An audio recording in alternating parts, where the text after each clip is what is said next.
This is the E-commerce Edge podcast with your host, Jason Greenwood.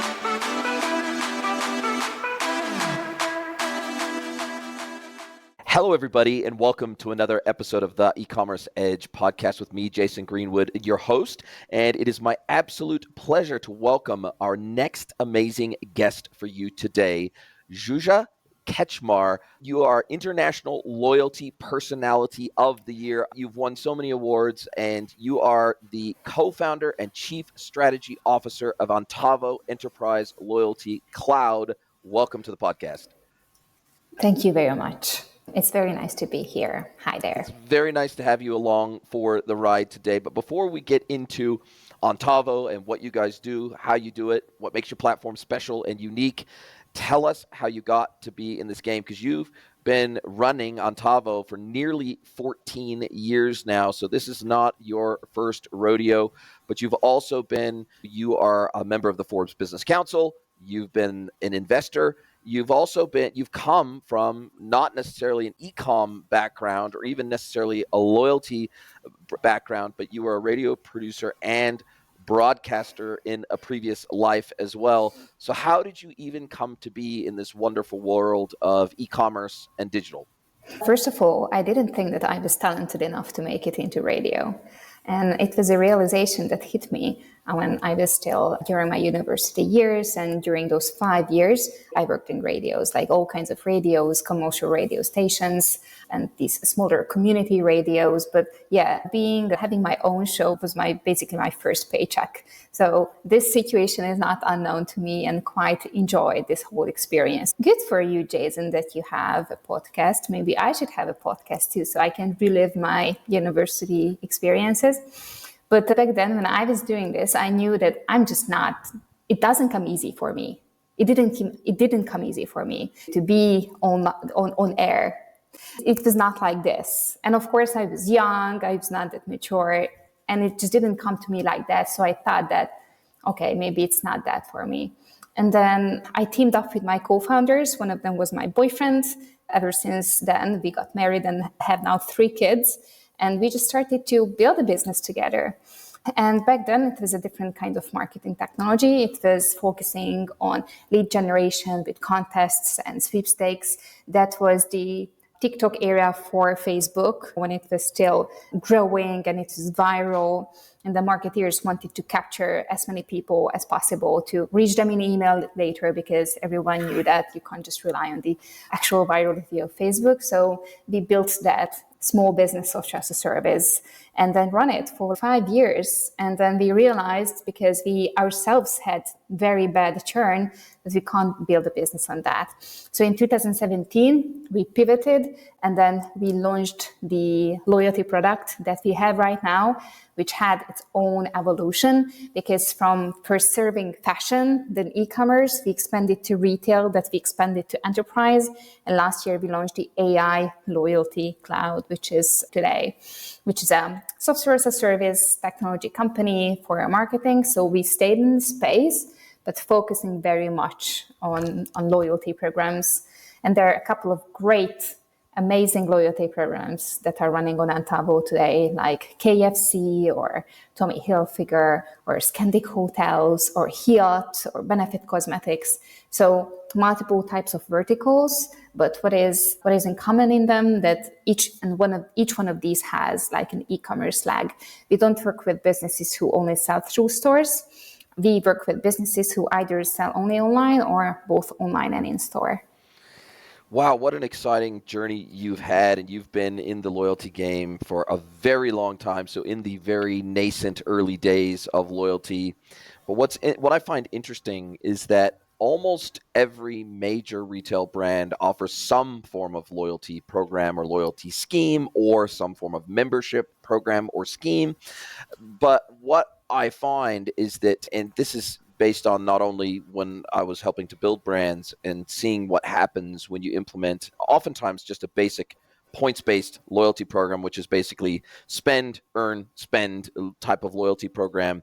Those oftentimes I have found and discovered that you're giving away margin where there's no differentiation, meaning that if you have a similar loyalty program to all of the major competitors in your vertical or in your space, and there's no differentiation, then that doesn't actually create loyalty, right? So if you've got basically the same free shipping thresholds and that doesn't come into play in terms of loyalty, or if you've got really the same conversion rate from points to dollars to points or something like that, oftentimes unless this is how I see it, and I'd love your take on this. You are the expert, I'm not. But what I've witnessed both as a consumer and as somebody who consults to brands, the thing that I've noticed is that unless you can create a differentiated loyalty experience, there's almost no point in doing it because in many cases you are hemorrhaging margin in ways that doesn't actually create loyalty, that doesn't create stickiness. Because if they can get the same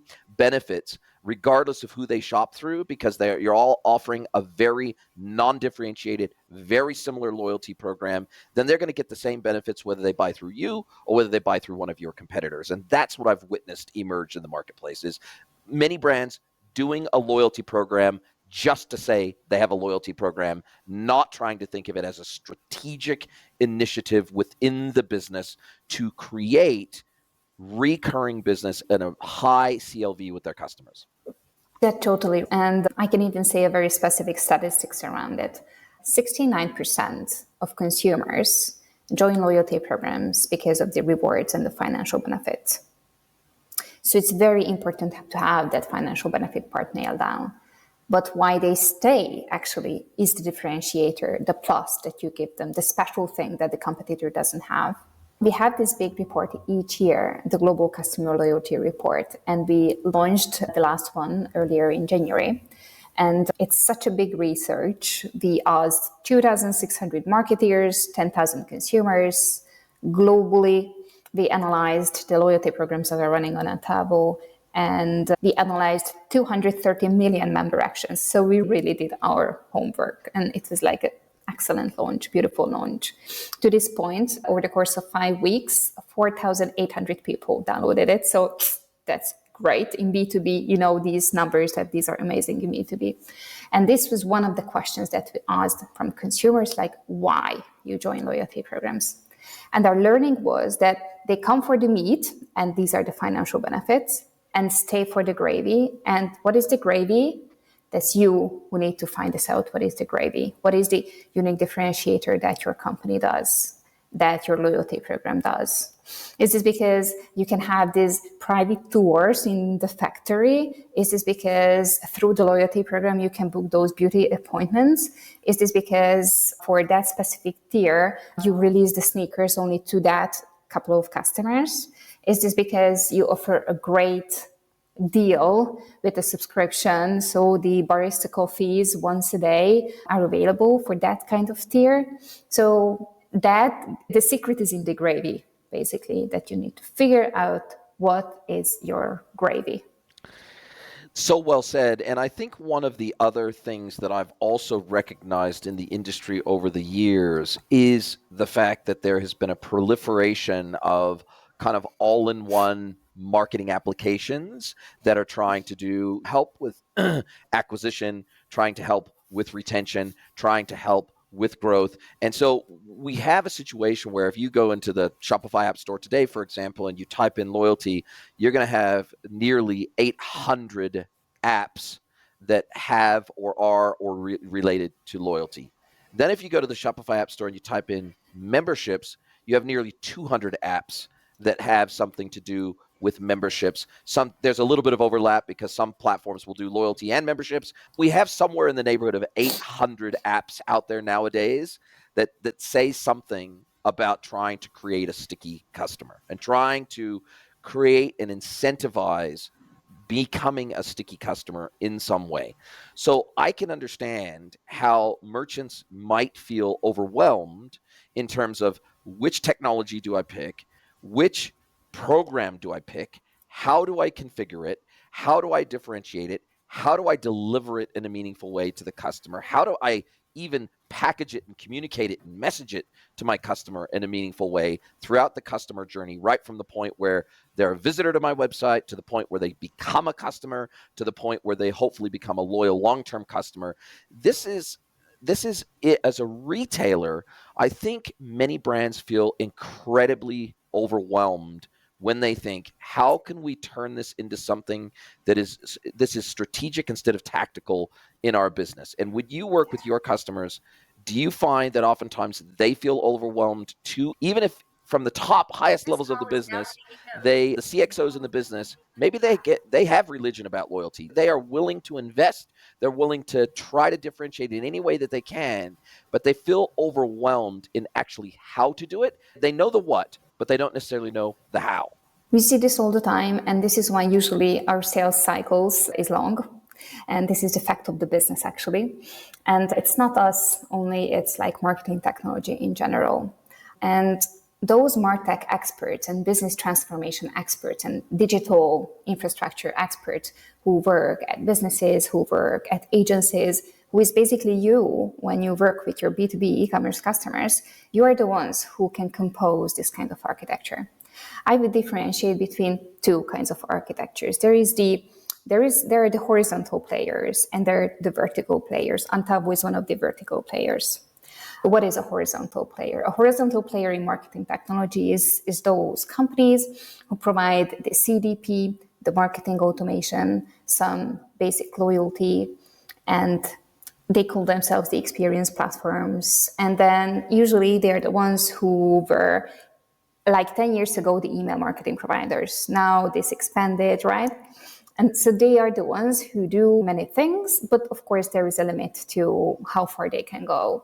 Usually we work well actually with these kinds of companies because oftentimes their loyalty capability is quite small, so they loop us into partners.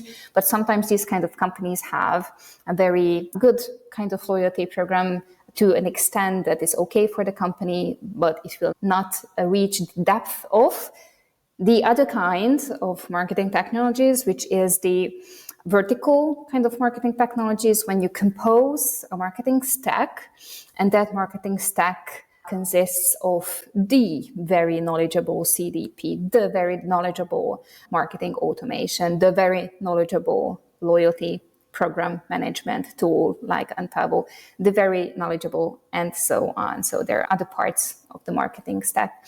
And it's a decision that companies make, and I don't think it's an easy decision. And usually they decide alongside the idea that how deep they want to go into knowing all the nitty-gritty of how they approach their customers, how deep they believe in the expertise of their team, or how big team they have. Because if there is a small team, then being integrated, these different solutions being integrated maybe is more important if the team is small. And then if it's a larger team, if it's a senior team, if they have long-term plans, if they have a lot of funding, if they have the opportunity to use external agencies, and if this is the religion of that MarStack person, then they would go with the composable architecture of marketing technologies. This is the area we play, and this is the level of customers that we work with, those who want to go deep into each areas. And then when they pick us, it's usually they pick us for the reason that we play well already with the other parts of their marketing stack, because they know that if the integration between these companies is good enough, then they can achieve the integratedness of a horizontal player. It takes more implementation time, it takes more integration, but on the long term, it's worth it. And so I guess if we were to take this horizontal versus vertical and say broad versus deep, that's another way to contextualize it. We might say, for example, Yotpo is a broad platform. It's got multiple modules. It's pre-integrated. It's out of the box. It can handle your email marketing. So in other words, it's a replacement for a Klaviyo maybe, but again, it doesn't go as deep as a Klaviyo or a dedicated CDP. They can take over your loyalty, but again, they're not an enterprise loyalty platform. They pitch themselves as a mid-market marketing platform, full stop. They can own your reviews. They can integrate all this stuff together. So they can do many things, but they will not have the breadth of capability within each one of those functions that a dedicated verticalized platform would like your platform. And so that makes sense.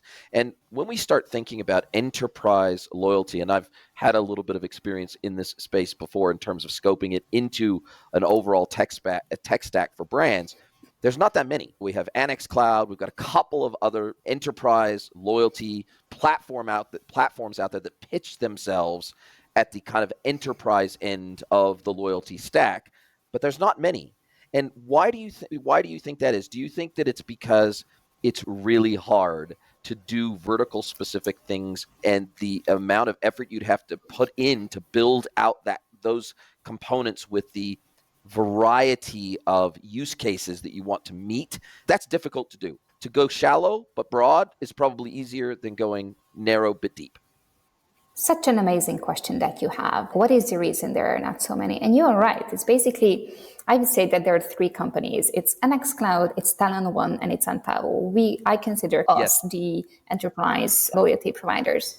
And then why? What is the reason? And now I'm thinking, as you're asking this question, in the past couple of years, especially since COVID, as there was this big digital transformation and then a lot of change on the markets, companies acquired each other. Some of our competitors were acquired by other companies, so they become part of the horizontal solution. It's still a question how integrated it is. Sometimes we win business because it's not that integrated as they promise to be, but that's good for us. So that would be, I think, one of the reasons that in the recent times there was an acquisition spree in terms of loyalty management platforms. And I'm thinking of the other one. I think it's quite hard to get into this space because there are a couple of contenders. We see new companies with 10 people or so trying to start in loyalty management technology. Oftentimes they come from the agency direction. They are an agency, they want to have a proper accelerator to their customers. So they are trying to productize what they have. And they are either succeeding or not, but they are focusing more on their services. It's easier money to focus on the services. It's hard to set money apart to build the actual technology. And then maybe this is why they're still with their limited headcount. So this may be the other reason that it's basically hard to develop a product. And the third reason, I think, is that it doesn't happen too often when a company wants to change their loyalty management platform. We are considering, so when we are doing our own business in getting the word out, we are considering that outside of the 100% of our own ideal customers, it's 3-5% who is out there on the market and looking for a solution. So it's not many projects, not many RFPs out there at the same time. So you need to be very strong in building your reputation. And I think, to be honest, I think we do this pretty well. I'm trying to talk about loyalty programs day and night to get the word out. And then we have a nice pipeline, and we were able to grow last year when no one was really able to grow. So we had a very successful year, and we were on target on our ambitious target. So yes, I think these three could be the reasons why there are no more big enterprise companies trying to solve the problem of creating loyalty programs on the enterprise level. And it's a great problem. It's a great space though. So we see now, after being here since 2017, we see that what are the problems at the beginning of figuring out how to run a loyalty program, how to relaunch or re-platform a loyalty program. There is a long agency work, a year, before they even talk to us. And then there is the decision, the implementation time of running the program. And of course, after launch, there is the part when they want to get the most out of their relaunch or new loyalty program. And then after a while, optimize it and then even develop it even further. We see that there are so many challenges along the way. Of course, people working together in itself oftentimes have many challenges, but there are many challenges that we can solve. And since last year, when we introduced AI, we can see how we can tackle these challenges, because there will be a lot of changes in software as a service that is coming thanks to AI. Yeah, I couldn't agree more. Everybody's trying to figure out how can we meaningfully integrate AI into our platform to make it actually insightful and actually useful and beneficial, as opposed to it just being a tagline, hey, we have AI like everybody else. Now, when your customers come to you in the first instance for the very first time, maybe they've seen a piece of content, maybe they've heard you speak, whatever it is, and then they go, hey, we get this. We need to have a strategy around this, but we don't really know where to start. Or because you're more of an enterprise class product, when your customers get to you, are they already thinking strategically typically about loyalty in their business, and they already have a little bit of a vision about what they want to deliver to their customers, and they're just looking for technical enablement to be able to make that happen? Or is it a blend? It's a mix where some are really strategic in their thinking when they get to you, some are very tactical in their thinking when they get to you, and you have to go through an education process to get them thinking more strategically before really you even want to engage with them. Like, what is the mix of the types of merchants that you tend to see walking through your virtual door? It's a mix. It's really a mix. So there are those prospects of ours who really come with a dedicated plan. What is that they want to achieve with their loyalty program? And they are just looking for a piece of technology that helps to achieve it.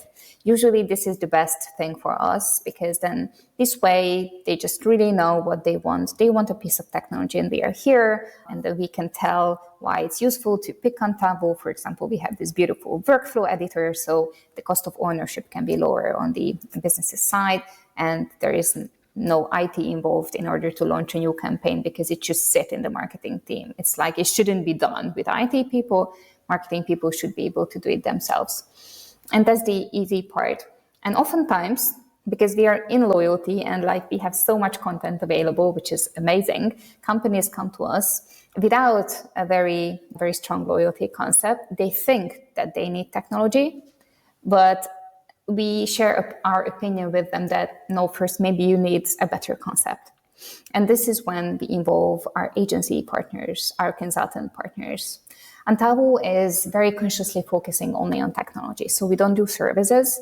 This is how we can be really global. So we work with like a train line or a TV channel or one of the biggest influencers fashion brand in the US, or we work with sports bars in Canada or restaurant chains in the UK, or crop sciences and farmer pesticides and these stuff from the Nordics, or in India, or a shopping mall in Japan, or an electricity provider in New Zealand.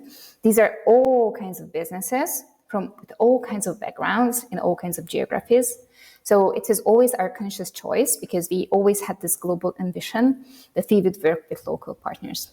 So if someone would come to me saying that I need technology, but our honest opinion is that first, you don't need technology, but you need to figure your concept out, we are looping in our agency partner who is happy to give that kind of guidance and service to our customer. And these partnerships are very important for us. It's one of my teams who is working on building these partnerships, and it's a win-win for both parties. It's a great new business for the agencies, and of course, it's a much needed thing for us, because without a clear concept, a project is destined to failure. We've done this before. We've burnt ourselves. We said yes to big companies with very little concepts, and the project didn't launch. It was back in 2017 when we started our business in the space. And of course, yes, of course, we want that specific client very much, but then it is too early for them, and then they didn't have the concept figured out. So ever since then, we learned our lesson, and we are working with companies who already have a strong concept figured out. And I guess there's probably 2 or 3 different types of agency partners that maybe make good partners for you and for your potential customers. One is technical partners, like your e-commerce agency partners that don't do marketing, but they focus very much on the technical. They focus on e-commerce design and implementation. They focus on system integration. They focus on the more technical aspects of e-commerce, but they don't necessarily help with brand strategy, positioning, GTM, any of that kind of stuff. And then there's the more creative partners, which focus totally on the creative and the brand positioning and the messaging. And then there's yet more partners that focused on the digital marketing side and the marketing mix side. And sometimes, often in the case of enterprise loyalty, you need all 3 of those types of partners, especially if you're at the scale of a KFC. You really need those 3 skill sets, either in-house or through partners, that can help you with all of that especially in relation to loyalty, because there is the technical component, there is the system integration component, there is getting data from a CDP into the loyalty system and vice versa, getting data out of the loyalty system into, for example, your CDP or your marketing automation platform for all the email messaging and everything else you're going to send out, because oftentimes you want that to be centralized in a standard email platform of some variety so that you can have proper unified email performance analytics, etc. You want loyalty to also be integrated with your performance marketing, your organic, your SEO. You need to have an integrated view of your marketing, full stop. And you probably need to have some sort of multi-channel analytics. You need to have maybe analytics in prediction in your business. So there's a lot of moving parts versus if you just plug in something like a Yotpo, for example, where Yeah. they pitch themselves, and this is nothing against Yotpo. I think in the right situation for the right merchants, they're probably a great fit. But where you get to be of a much larger scale and perhaps a global footprint, you now need to have unified go-to-market strategy in your business, and that includes the technical, that includes the positioning, that includes the branding, that includes everything that needs to be supported ultimately by a piece of technology like yours. But very rarely have I seen, there's a lot of e-commerce agencies out there that say, we are a full service digital agency. We're a first service e-commerce agency. But then when you ask them, what are the roles you have in the business and how many people do you have in each role, you will quickly work out what their focus is. If 75% of their team are developers, they're an e-commerce development agency. That's what they focus on. If 75% of their staff focus on paid and performance marketing, they're a performance marketing agency. So I guess I said all that to say that in your case, for your customers, especially at the scale they are to warrant a technology like yours, they're probably going to need a variety of partners to be able to pull this off. It's usually four parties in the game. So one is the customer itself, the brand or the retailer who wants a loyalty program. And then there is the concept agency who creates the idea of how the customer experience should look like, what should be the uniqueness of the loyalty program, how it will make sense financially. Oftentimes they're the ones putting together the business case. They're the ones who will worry about, will this be worth it for us, and so on. So that strategy part is very important. And there is the implementation, and that is the third one. Those people who would do the wiring together, the agencies. And these agencies are usually full of engineers. You can also call them system integrators. So those people who will actually do the work of wiring together the CDP, the marketing automation, and like Antavo, with the internal systems of the company itself. So it's some heavy lifting part that they need to do. And then there is the technology like Antavo. That's the fourth one. This is usually what we see in implementations. There are some cases where the two services agencies are in one. So the loyalty concept designer and the implementation team is in one organization. Yes. And this is what you would call, I think, full service loyalty strategy and implementation agencies, right? There are a couple all around the world who are focusing on this, and they are very happy with their niche because just like us, it's not so many people out there who would be focusing on this very topic, this very problem. And we know, I think, all of them. If you are one of them and you don't know us, reach out to me. And they are great partners to us because our goal with them is to have them fully Antavo certified so we can deliver them new business. They can deliver us new business if the need arises. Antavo has the Salesforce model, and this is basically the Salesforce model. Salesforce develops the product itself, and they work with agencies globally who are Salesforce certified, and this is what we do too. We work with agencies who are Antavo certified. It's quite a nice ecosystem, and it's like a nice business to be in because it's open for everyone. Yeah, one of the things that I faced when I was still working brand side, and when I had the good fortune in my career to be part of a couple of enterprise loyalty deployments inside of brands. And one of the challenges we routinely ran into is the way in which different systems manage loyalty inside their platform. And let me give you an example. So most omni-channel businesses that say, for example, have a physical store footprint and an online business, plus they might sell through marketplaces, they might sell through social, etc. So if they're a true omni-channel business, one of the challenges we faced that we had to tackle from an enterprise loyalty perspective was, for example, on the POS layer, point of sale. Because point of sale systems oftentimes have very simplistic views of loyalty. Like you can maybe they will only do points, maybe they will only do dollars, maybe they will only do some combination of those two, or there's a translation between points and dollars. Okay, 5 points equals $1, whatever it might be, but that's as complex as it gets. So oftentimes what we had to do in those scenarios is had to say, okay, we're going to take the transaction from the point of sale system. We're going to integrate those transactions into our ERP system, like a NetSuite or whatever it happens to be. Then what we're going to do is we're going to have the loyalty, the enterprise loyalty platform, be the logic layer that the only thing that happens is the transaction is reflected in both the ERP and in the enterprise loyalty system, and it does all the calculations, right? And all that happens is effectively the enterprise loyalty system becomes the single source of truth for the loyalty benefits, as it were, and then effectively your ERP acts as the translation layer that then basically converts that into whatever needs to be pushed down to the point of sale system to have the as close to an equivalent as possible be reflected at the point of sale. So do you oftentimes find that that's a really big challenge, is the fact that not all systems can expose the level of functionality that you provide in your system at the point of customer experience, within that specific customer touch point? Yes. This is my short answer. Yes, sometimes we experience that. And while you were speaking, I put together 3 bullet points on how this can be solved. Because oftentimes the POS is something that our customers don't even want us to integrate with because they want to change it. It's just such a big task. Yes. That it takes them ages to change. And they don't want to wait Yes. with launching the loyalty program till they change it. So they are seeking other solutions. And let me share these 3 solutions that we are using with our customers to overcome this. So first of all, there is the middleware solution. When we don't connect with the POS, but we connect to a middleware, and the POS connects to a middleware, and there is some heavy lifting that they need to do there, but this is the common denominator, so they use the middleware to take care of things. That's one of the options. The second option is receipt scanning.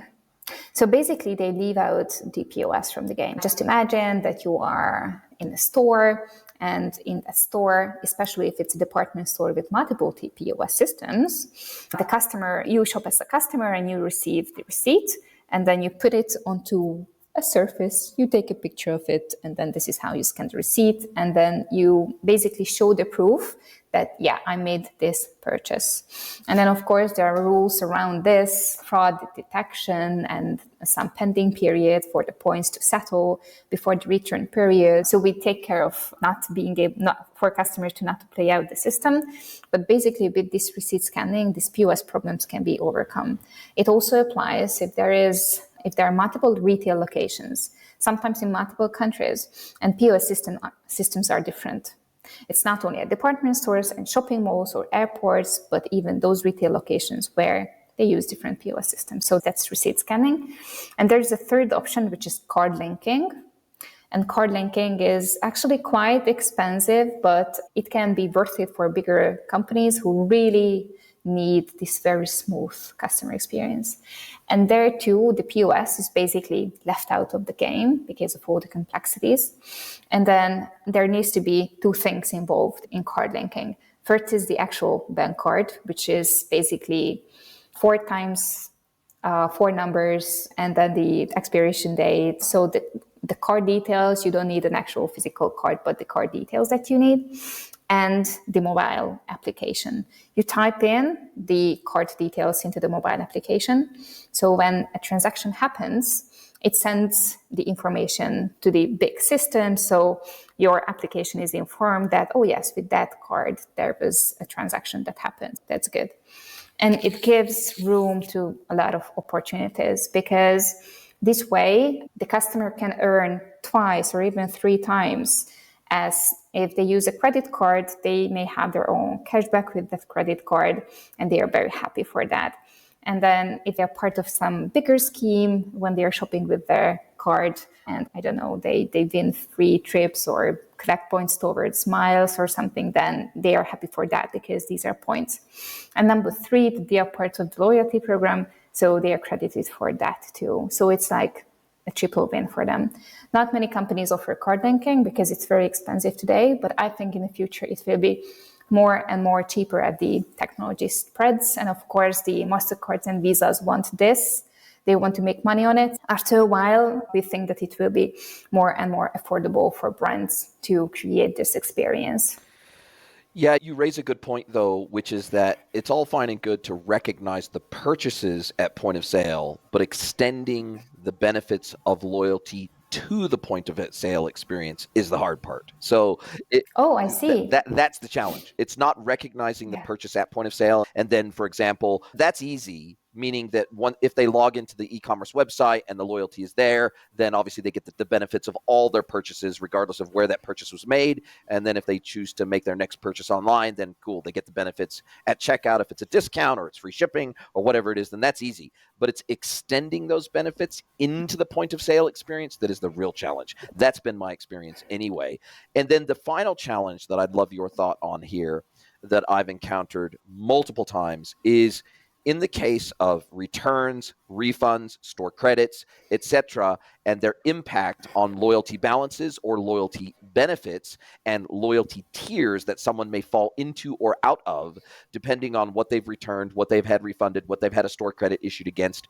This is a major sticking point that many brands do not think about and they do not address in their architecture. And as a result of that, it becomes very easy for customers to game the system. They make purchases, they get the loyalty benefit, then they return it, they get the refund, and the loyalty component is not removed from their account in the case of a store credit scenario. And so this is a major consideration, especially if someone has bought online, returns in store, so the return is processed through the point of sale as opposed to online.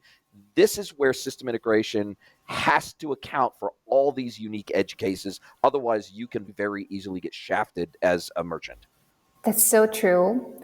And what you're describing is one of our unique selling propositions against internal development, because companies still develop loyalty programs internally without using a specialist software, of course. And engineers are wiring together these systems. But those who design these systems, oftentimes not loyalty experts, but they are business processes experts, marketing experts, and they don't think of these edge cases. Because what you're describing is like not such an edge case for our company, because we are so specialists in loyalty that we think of this as part of fraud detection and pending periods. But for someone, if they are not a true expert in this space, maybe they just don't think of it. They consider this as an edge case, and then they realize that we have this problem.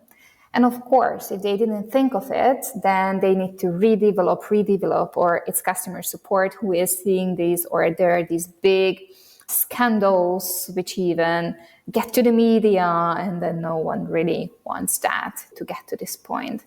So it's really important to think of these cases of returns, of these pending periods, of those things when customers may want to trick the system, and you need to be very strong about making sure that they don't trick the system. And then the rules of the loyalty programs should represent that. This is why it's so important to cater the loyalty program to the needs of the business. So, for example, if there is a supermarket, you will not bring back a can of milk because that's not the case. But if you're buying at Lusa via Roma, which is a luxury fashion retailer who's one of our customers, and then you bought a Gucci bag and then you return it, then then the system can be tracked. So this is why there is this a pending period of points over the course of the time when the return period is still live. Yeah, there are so many things to think about, right? Because points equal money. And then if points equal money, it's very important that these things are taken care of.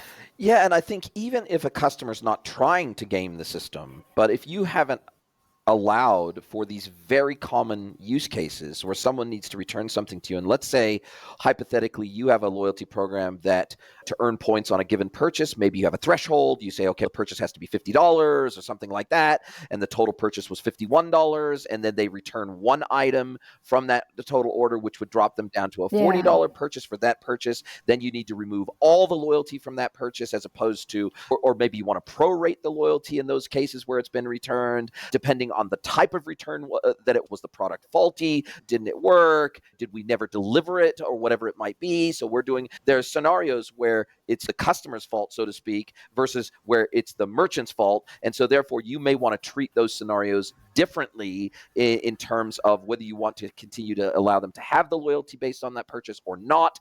There is so many really complex use cases in the loyalty world that I've seen that oftentimes they say, look, we're going to manage this. We're going to manage returns, store credits, and loyalty management manually. We're going to recalculate that, and we're going to manually go into that person's account in your platform, for example, and we're going to adjust their loyalty balance based on the RMA process. That's part of our process. We're gonna vet the product. We're gonna make sure that it can be resold or whatever it might be before we give the authorization for the return of the store credit and deal with any loyalty implications at the same time.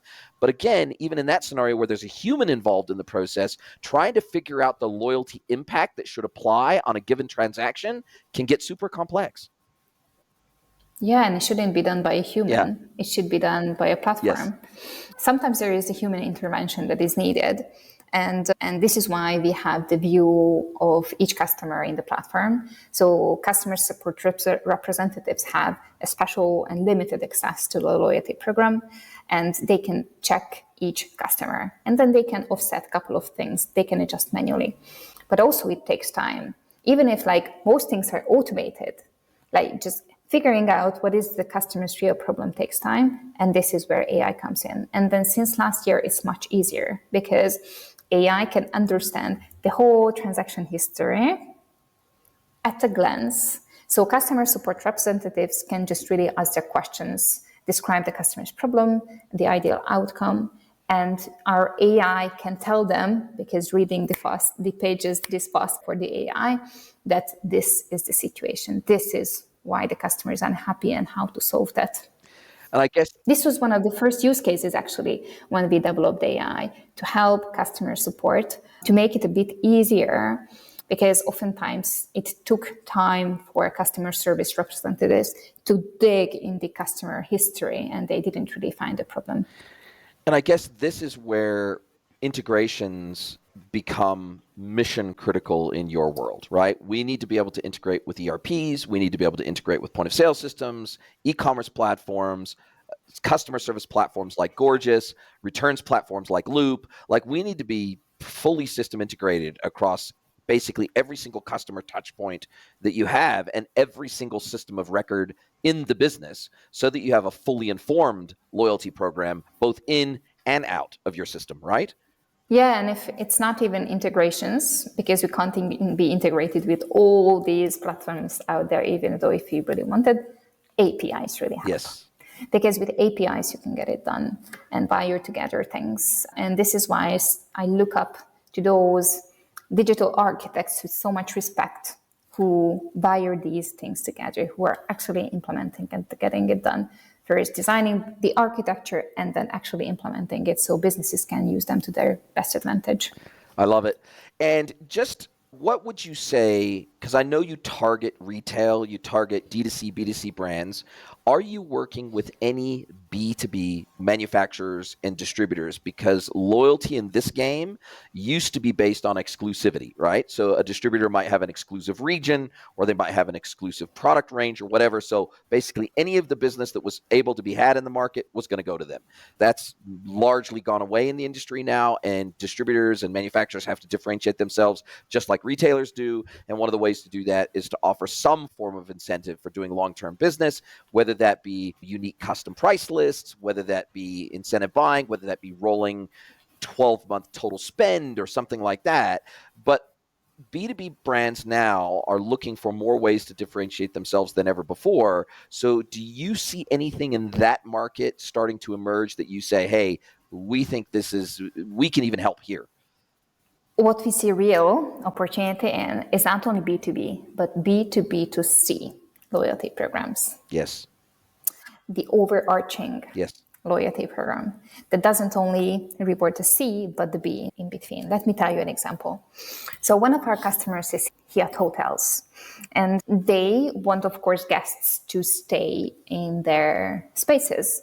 But with their loyalty program, the AMR exclusive collection, they are not targeting the people who will stay in their hotels, but the agents who are booking the hotels. This is how it is B2B2C. So it's focusing on the travel agent. Let me tell you another example. One of our customers is Yara, who I briefly mentioned before how in agriculture you can use loyalty programs. Yara is this crop sciences company, and the users of the products are farmers. But there are other people involved in the decision making, either agents who are in touch with multiple product companies like Yara, or they are smaller shops or bigger shops where farmers go in and buy their products. And Yara is running this B2B2C loyalty programs and rewarding both this agent or retailer and the C, the farmer, the customer, who is actually using the product. And they use receipt scanning for that to scan the receipt or the delivery note. So this is how they can create the final connection with the actual user of their product. Wow. Absolutely love it. And what's next for you guys on your radar? Is there anything you don't do today that you say, we don't do it today, but in 6, 12, 18 months we will? Or is there anything your customers are asking you for today that you don't yet do, but is high on your priority list to deliver soon? It's a great question. What is on our product roadmap? And let me share two things. First of all, we would like to launch promotions. Promotions in a way that we do promotions now to the loyalty program members. But the loyalty program members are only a small portion of the entire customer base. And we are developing new functionality released in a couple of weeks that will be able to run promotions not only to the loyalty members, but to the overall customer base. It will be a new thing for us, but we see that we are losing business against competitors, and then it's so painful, and we see it's a real need. So we are developing this promotions functionality. And the direction of the consumer relationship is going in a way that you don't want to give a discount or a good deal to everyone, but you want to give a good deal and a discount to those people who will be long-term customers. So you hook them in with a promotion and then you keep them with a loyalty program. This is the flow of the customer experience. And the other thing that we will be developing will be targeting the before and after of the loyalty program launch, because we are very familiar with the loyalty program launch or redesign launch. But what comes before that is the planner that is in beta right now, and we are launching live soon, which is helping agencies to better visualize and plan their strategy in something which is other than a spreadsheet or a Figma, which would be a very specialized loyalty program tool to create this strategy.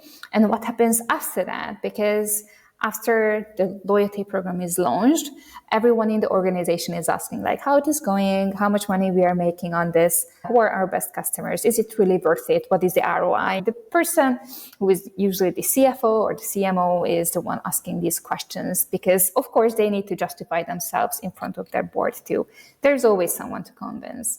And in order to help to answer these questions and better optimize the loyalty programs, we are developing a tool for that. It's a bit more difficult than one would think it is, because there are so many custom elements into a loyalty program that you need to identify. Like, the disadvantage of the depth is that sometimes it's hard to capture the exact moments and turn it into a big like ROI calculation, but we will be trying, because AI can help this a long way here, and we are taking the best advantage of it. I love it. I love it. And how do you guys charge for your services? Basically, how do you make your money? Because you're a SaaS platform, it's a subscription model, obviously. Do you have a base subscription and then a per transaction or a per customer account fee that you charge? How do you guys basically make your money?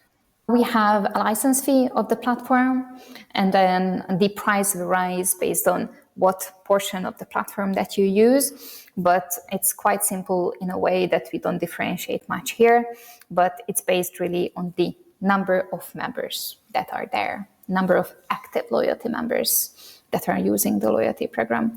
And we find this very fair and very motivating to our own people too, because our success comes from our customers' success. If our customer is successful, not only with the number of members of their loyalty program, but the active number of their loyalty program, this is when Antavo succeeds too. So there is this, the subscription fee also depends on this element, which is the active loyalty program member number. Makes complete sense. Skin in the game for everybody. And obviously, the more that they leverage your platform, the more they should pay. And that makes complete sense. Listen, this has been a fantastic conversation. I've learned an absolute ton. You're this expert in this space. I am not. So I really appreciate all of your insights from the trenches of the loyalty game. Now, as we do come down to the end of our time together, this is where I get to flip the script. I get to hand the microphone over to you. I get to let you ask me one question. Any question you like. Can be personal or professional. So, ZSUZSA KECSMAR from Antavo Cloud, what is your question for me today? Okay, so what am I curious about? There is B2C e-commerce, and then it's quite developed. It's been going around for years. But there is B2B e-commerce, and then in B2B, things are less and less developed. Where do you see the biggest problems these days in B2B e-commerce that are those that are easier to fix? That companies would think of, this is like low-hanging fruit, I should do that. What are those problems to fix? Yeah, one of the things that has always been difficult about B2B e-commerce is to help businesses to build the business case for digital investments, because the average margin in the wholesale world or the B2B world, manufacturer distribution, is significantly lower than it is in the retail world. But what we find is that the net margins can be quite similar, because in the B2C and D2C world, we have super high and rising CAC costs, customer service costs through the roof. Retention marketing is very expensive. Acquisition marketing, very expensive, relatively low. AOVs relatively low, CLVs versus the B2B world, which by definition tend to be relationship-based, long-term, high CLV, high AOVs, multi-line orders. There tends to be relationships in the wholesale world. But there is still a cohort of largely family-owned B2B businesses. Sometimes they're second, third, in some cases, fourth generation family-owned businesses. They're 50, 100-year-old distribution businesses, for example. And now we have the grandchildren, or in some cases, the great-grandchildren of the founders coming in to take over running these businesses. And we know from Forrester research from late 2024 that over 71% of B2B buyers in the United States today are now millennials and Gen Z. So the buying demographic is changing, but the selling demographic isn't necessarily evolving as fast. So what can we do? We still have nearly 30% of buyers that are probably not digital natives, and they are happy dealing with their account manager, the Joe, the Jane, the person that they work with, that they've had a 20-year relationship with. Oh, I just email them my PO as a PDF, or I email them my PO as a spreadsheet. Hey, Joe, can you put this into the ERP and get this shipped out for me? Or, hey, I send my account manager a message on WhatsApp with my PDF attached, and they process my orders for me. Or I send them I send a quote request to them, or I'm connected with them on Teams, or I'm connected with them on Slack, or I'm connected with them on some other channel. Basically, I just send them whatever I need, they get back to me, and they handle everything for me.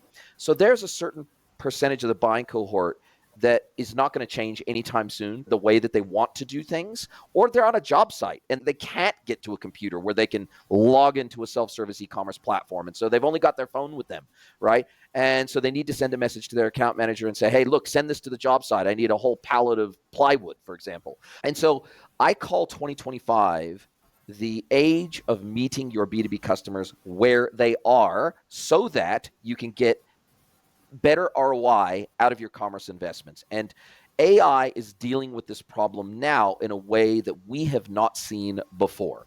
So there are dedicated platforms like Motivate, and then there are some B2B dedicated e-commerce platforms that can take all of this communication in from all of these traditional channels like email, WhatsApp, Slack, Teams, whatever, and it can interpret with multimodal AI. It can take those attachments, it can take those POs, it can map them directly into the commerce system against the customer's account and process them as if the customer logged into the e-commerce portal, placed a quote request, or wanted to check on inventory, wanted to check on pricing. Effectively, all of these traditional channels become headless commerce channels in that environment with the assistance of AI. And before AI, this was all but impossible. There was certain things you could do with character recognition and scanning and things like that, but nothing like what AI, multimodal AI, can permit nowadays. And so this is probably the biggest challenge, but also the most exciting opportunity for a lot of these legacy B2B players